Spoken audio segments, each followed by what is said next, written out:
आदमी पार्टी ने पहले दिन एक्सपोज करके आपको यह बताया था कि सुखबीर सिंह बादल और चरणजीत सिंह चन्नी के बीच में एक सीक्रेट डील हुई है। इन दोनों का आपस में रिश्ता बहुत पुराना है। सिटी सेंटर घोटाले जो लुधियाने में हुआ था, उस समय चन्नी साहब का भाई उस स्कैम में एक अक्यूज्ड था। उसे छुड़ाने के लिए चन्नी साहब ने बादलों की मदद ली थी और आज बादलों ने चन्नी साहब की मदद ली और एक सीक्रेट डील के तहत इन लोगों ने फिक्स्ड मैच किया और एक इलेक्शन स्टंट वाली एफआईआर दर्ज कराई। लेकिन आज तक बिक्रम सिंह मजीठिया की गिरफ्तारी चन्नी सरकार ने नहीं करी। आज उस एफआईआर को दर्ज हुए करीब करीब 2 हफ्ते हो गए, लेकिन बीते 2 हफ्तों में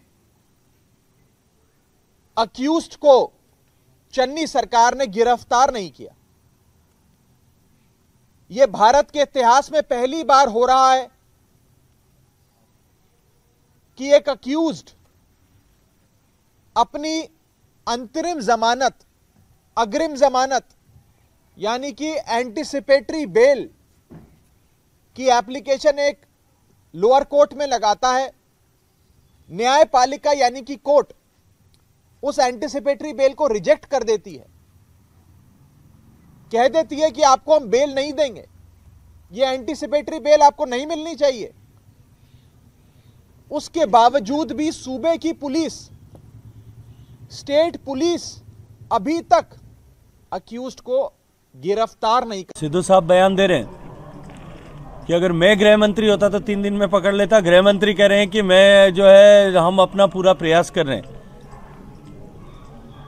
ये जवाबदेही वर्तमान राज्य की सरकार की है। राज्य की सरकार का फेल्योर है अगर कि इस तरह की कोई जो है उनका वीडियो आता है या उनका फोटोग्राफ आता है और उसके बाद में पुलिस कोई कार्रवाई नहीं कर सकती। मुझे लगता है कि ये कहीं WWF की जो हैंड्स एंड ग्लव्स को लेकर के नूरा कुश्ती तो नहीं हो रही है। नशे को लेकर के, भ्रष्टाचार को लेकर के, राष्ट्र विरोधी ताकतों का सामना करने को लेकर के भाजपा की नीति आज से नहीं, भारतीय जनता पार्टी की स्थापना के समय से और उससे भी पहले जनसंघ की स्थापना के समय से स्पष्ट है।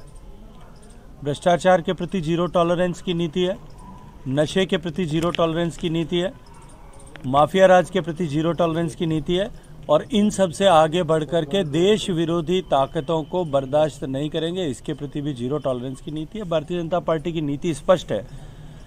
पंजाब को नशे से मुक्त कराने के लिए, पंजाब को माफिया से मुक्त कराने के लिए, पंजाब को लैंड माफिया से, रेता माफिया से, शराब माफिया से मुक्त कराने के लिए और दूसरी तरफ पंजाब को रोजगार युक्त बनाने के लिए, पंजाब को समृद्ध बनाने के लिए, पंजाब को एग्रो इंडस्ट्री का हब बनाने के लिए हम भारतीय जनता पार्टी चुनाव के मैदान में है और हम इसी संकल्प को लेकर के जनता के बीच में जा रहे हैं। सिद्धू साहब की और चन्नी साहब के बीच में जिस तरह का डिफरेंस ऑफ ओपिनियन है और जग जाहिर है कि सरकार का मुखिया और सरकार चलाने वाली पार्टी का मुखिया के बीच में सिर्फ उठव्वल है।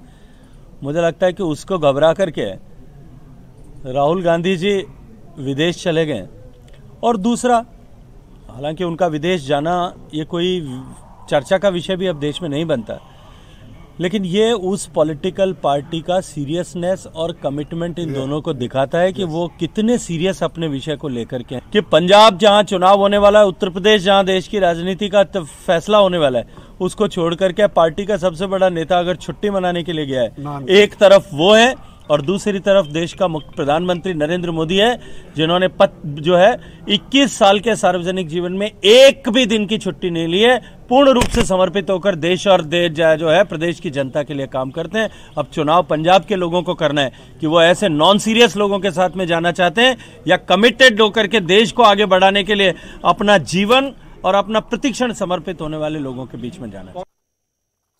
उधर बेदबी मामले ਨੂੰ ਲੈ ਕੇ ਅੰਮ੍ਰਿਤਸਰ ਦੇ ਵਿੱਚ ਗੁਰਦੁਆਰਾ ਮੰਜੀ ਸਾਹਿਬ ਦੀਵਾਨ ਹਾਲ ਦੇ ਵਿੱਚ ਪੰਥਕ ਇਕੱਠ ਕਰਕੇ ਅਕਾਲੀ ਦਲ ਨੇ ਕੇਂਦਰ ਤੇ ਸੂਬਾ ਸਰਕਾਰ ਨੂੰ ਘੇਰਿਆ। ਹੁਣ ਕਾਂਗਰਸ ਪਾਰਟੀ ਗੱਲ ਕਰਦੀ ਹੈ ਬੇਅਦਬੀਆਂ ਦੀ, ਕਾਂਗਰਸ ਕਾਲੀ। ਹੁਣ ਤੁਸੀਂ ਆਹ ਦੇਖ ਲਓ, 13 ਸਤੰਬਰ ਨੂੰ ਆਨੰਦਪੁਰ ਸਾਹਿਬ ਬੇਅਦਬੀ ਹੁੰਦੀ ਹੈ ਪਿਛਲੇ ਸਾਲ, ਪੁਲਿਸ ਨੂੰ ਦੋਸ਼ੀ ਫੜਾਏ ਜਾਂਦੇ ਆ, ਦੋਸ਼ੀਆਂ ਤੋਂ ਕੋਈ ਪੁੱਛਗਿੱਛ ਨਹੀਂ ਕੀਤੀ ਜਾਂਦੀ, ਸਿੱਧਾ ਜੇਲ੍ਹ ਭੇਜ ਦਿੱਤੇ ਜਾਂਦੇ ਆ। ਅੱਜ ਕਿੰਨੇ ਮਹੀਨੇ ਹੋ ਗਏ, ਕੋਈ ਨਹੀਂ ਦੱਸਿਆ ਇਹਨਾਂ ਨੇ ਕੀ ਹੋਇਆ। 15 ਦਸੰਬਰ ਨੂੰ ਦਰਬਾਰ ਸਾਹਿਬ ਦੇ ਅੰਦਰ ਗੁਟਕਾ ਸਾਹਿਬ ਨੂੰ ਸਰੋਵਰ ਚ ਫੜ ਕੇ ਸਿੱਟਿਆ ਜਾਂਦਾ ਹੈ।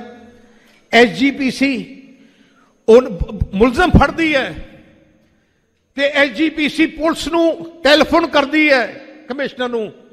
ਪ੍ਰਧਾਨ ਸਾਹਿਬ ਬੈਠੇ ਆ, ਮੈਨੂੰ ਦੱਸ ਰਹੇ ਸੀ, ਪੁਲਿਸ ਲੈਣ ਨਹੀਂ ਆਉਂਦੀ ਉਹ ਦੋਸ਼ੀ ਨੂੰ, ਟੈਲੀਫੋਨ ਕਰ ਕਰਕੇ ਥੱਕ ਗਿਆ, ਲੈਣ ਨਹੀਂ ਆਈ। ਫਿਰ SGPC ਦੇ ਮੁਲਾਜ਼ਮਾਂ ਨੇ ਫੜ ਕੇ ਉਹਨੂੰ ਆਪ ਥਾਣੇ ਛੱਡਣ ਗਏ, ਉਹਨੂੰ ਥਾਣੇ ਭੇਜਿਆ, ਉਹਨੂੰ ਛੱਡ ਕੇ ਆਏ। ਅਗਲੇ ਦਿਨ ਹੀ ਉਹਨੂੰ ਜੇਲ੍ਹ 'ਚ ਭੇਜਤਾ, ਪੁੱਛਿਆ ਹੀ ਨਹੀਂ। ਮਤਲਬ ਕੀ ਹੈ? ਉਹਦੇ ਬਾਅਦ ਦਰਬਾਰ ਸਾਹਿਬ ਦੇ ਅੰਦਰ ਐਜੀ ਹਰਕਤ ਹੁੰਦੀ ਹੈ, ਕੋਈ ਕੌਮ ਦਾ ਬੰਦਾ ਬਰਦਾਸ਼ਤ ਨਹੀਂ ਕਰ ਸਕਦਾ।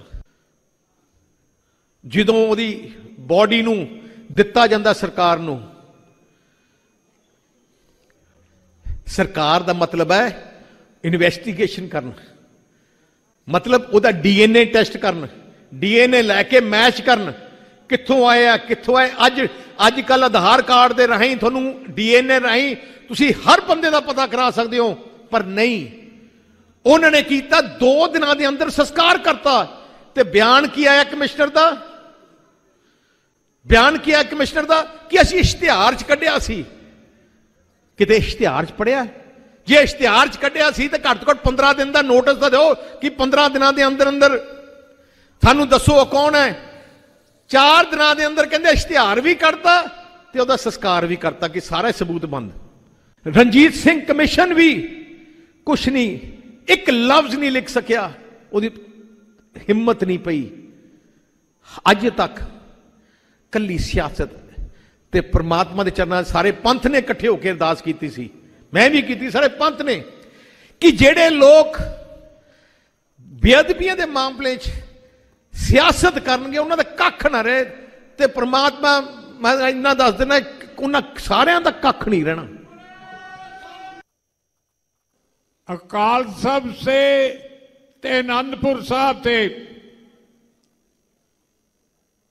बेअदबी हुई है, ਉਹਦੇ ਤੇ ਰੋਸ ਦੁੱਖ ਦਾ ਪ੍ਰਗਟਾਵਾ ਕਰਨ ਵਾਸਤੇ ਆਪਾਂ ਇਕੱਠੇ ਹੋਏ ਹਾਂ। ਤੇ ਨਾਲ ਹਿੰਦੁਸਤਾਨ ਦੀ ਤੇ ਸੂਬੇ ਦੀ ਸਰਕਾਰ ਨੂੰ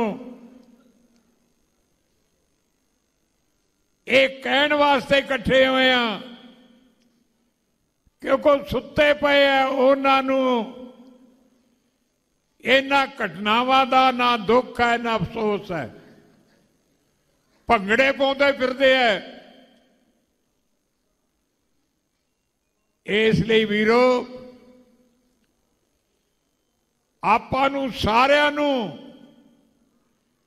ਤਕੜੇ ਹੋ ਕੇ ਆਪਣੀ ਧਰਮ ਦੀ ਰਾਖੀ ਆਪ ਕਰਨੀ ਪਊਗੀ। ਹੁਣ ਮੇਰੀ ਤੁਹਾਡੇ ਕੋਲੇ ਬੇਨਤੀ ਹੈ ਕਿ ਆਹ ਪਾਰਟੀਆਂ ਜਿਹੜੀਆਂ ਹਨ ਉਹਨਾਂ ਦਾ ਨਿਸ਼ਾਨਾ ਕੀ ਹੈ, ਅਸਲੀ ਨਿਸ਼ਾਨਾ ਕੀ ਹੈ, ਉਸ ਨਿਸ਼ਾਨੇ ਵੱਲ ਤੁਰੇ ਹਨ ਕਿ ਗੱਲ ਹੀ ਮੁਕਾ ਦਈਏ, ਗੁਰਦੁਆਰਾ ਸਾਹਿਬਾਨ ਤੇ ਕਬਜ਼ਾ ਕਰ ਲਈਏ। ਇੱਕ ਸੋਚਣ ਦੀ ਗੱਲ ਹੈ, ਹੁਣ ਤਾਂ ਨਹੀਂ ਤੁਸੀਂ ਦੇਣਾ, ਪਰ ਜੇ ਕੇਸਰੀਵਾਲ ਦਾ ਪਾਰਟੀ ਦਾ ਕਬਜ਼ਾ ਹੋ ਜਾਏ, ਕਾਂਗਰਸ ਦਾ ਕਬਜ਼ਾ ਹੋ ਜਾਏ, ਕੀ ਆਪਣਾ ਧਰਮ ਬਚੂਗਾ? ਸਵਾਲ ਹੀ ਨਹੀਂ ਪੈਦਾ ਹੁੰਦਾ। ਇਸ ਪਾਸੇ ਤੁਰੇ ਹੈ ਔਰ ਇਹ ਅਸੈਂਬਲੀ 'ਚ ਵੀ ਇੱਕ ਦੂਜੇ ਨਾਲ ਇਸ਼ਾਰਾ ਕਰਦੇ ਸਨ ਕਿ ਆਪਾਂ ਹੁਣ ਗੁਰਦੁਆਰਾ ਸਾਹਿਬਾਨ ਦਾ ਕਬਜ਼ਾ ਕਰਨਾ ਹੈ। ਬੜੇ ਗੰਭੀਰ ਹਾਲਾਤ ਵਿੱਚ ਤੁਸੀਂ ਗੁਜ਼ਰ ਰਹੇ ਹੋ। ਫਿਲਹਾਲ ਇੱਥੇ ਰੁਕਣੇ, ਛੋਟੀ ਜੀ ਬ੍ਰੇਕ ਲਈ, ਜਲਦ ਹਾਜ਼ਰ ਹੋਣੇ ਇਸ ਬ੍ਰੇਕ ਤੋਂ ਬਾਅਦ।